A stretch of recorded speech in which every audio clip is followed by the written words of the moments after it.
Hi, second graders. Happy Friday. And I'm really proud of you guys and your hard work this week. You guys have been word ninjas, trying to solve those words that you didn't know using our strategies. You also practiced reading your words, matching the feeling. You also paid attention to the punctuation as you were reading. So you're really practicing and getting better at your reading. You should notice, wow, my reading sounds a little bit better because of all the things that we've been practicing this week. Now, today, you're just going to get to enjoy your book. You're still going to use the strategies that I've been teaching you about solving unknown words and also about how you read and change your voice. Still do that because good readers do that all the time, not just sometimes, all the time. But as you read your book, you're going to read it for 20 minutes, just like we've been doing every single day. We read for 20 minutes. That's good help for our brains. It helps our brains grow. 20 minutes a day keeps the doctor away. Just kidding. But it definitely helps grow your brain. And after you read for your 20 minutes, you'll go back to Seesaw and you're going to write me a letter or write Miss Smith a letter if you're in Miss Smith's class.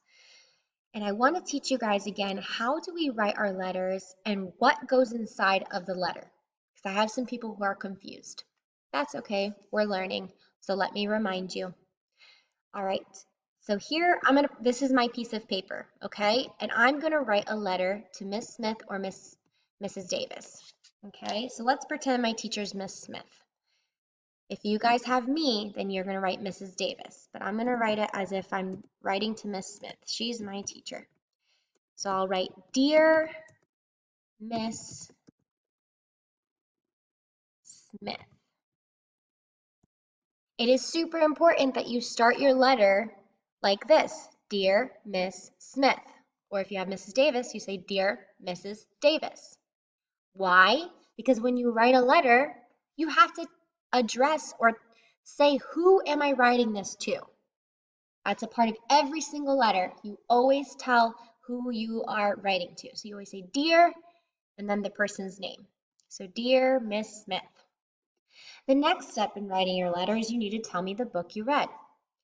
I read the book, and then I'm going to write this book because this is the book that I read today, The Big Bed. The Big Bed.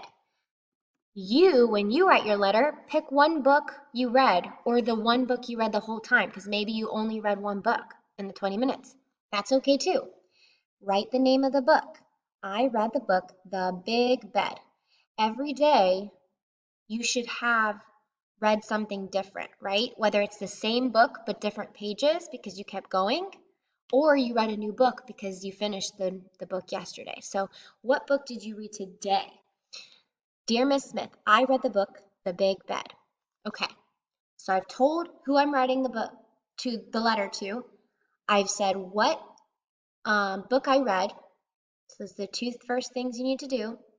And now you get to choose.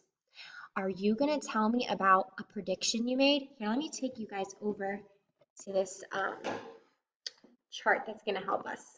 Do you remember when we did this, reading is thinking?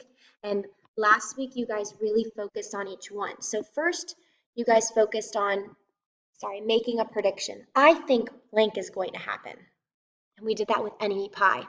So maybe while you're reading your book, you thought of a prediction. I think this is going to happen next. You can tell me that.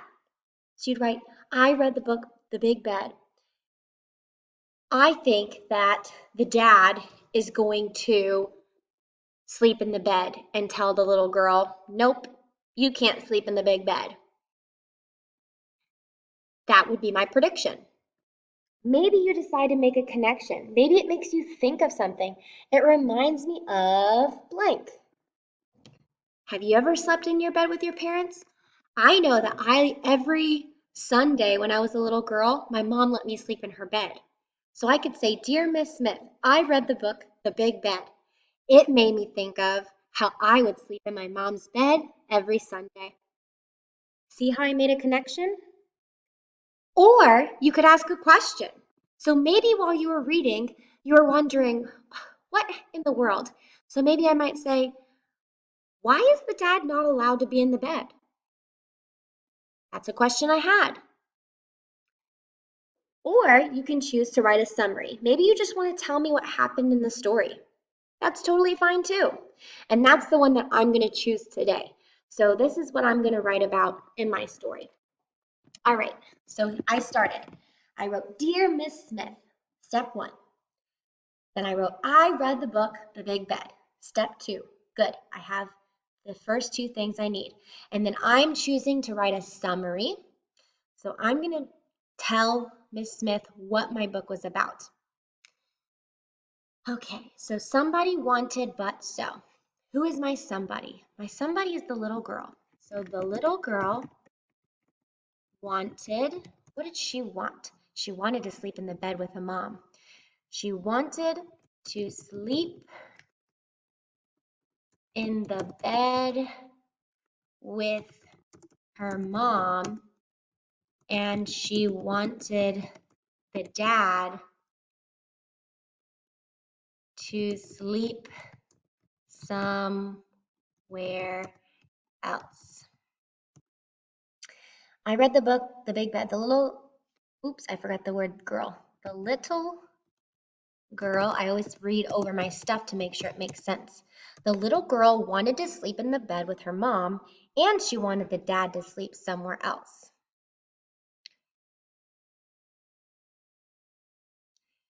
But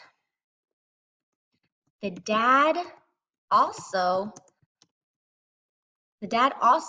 liked to cuddle with her mom. So she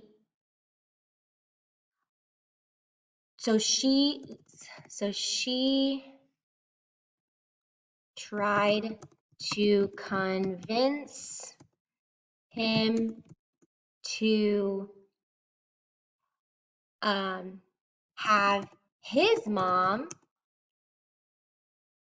sing to him or rub him at his mom take care of him or to sleep in a cot next to the big bed. Okay, so I used somebody, wanted, but so. All right, so I said somebody's the little girl, wanted, what did she want? To sleep in the bed with her mom, and she wanted the dad to sleep somewhere else. But there's a problem. But the dad also liked to cuddle with the mom. So what did she do about that? She tried to convince him to have his mom take care of him. So remember the grandma? He was like, can't your mom take care of you? So we tried to convince him to have his mom take care of him or to sleep on the cot next to the big bed. That's what she tried to do. Now Miss Smith knows a little bit about my book. Okay, so I've written, Dear Miss Smith. I've said who the story is to, or the letter is to. I said what book I read, and then I chose what I was going to write about.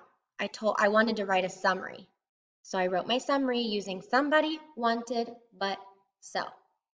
The very last step in writing a letter is I have to say who wrote the letter. So I would write from and under Mrs. Davis because I'm the one who wrote the letter. Okay, so these are the things that I should see in your story. Uh-oh.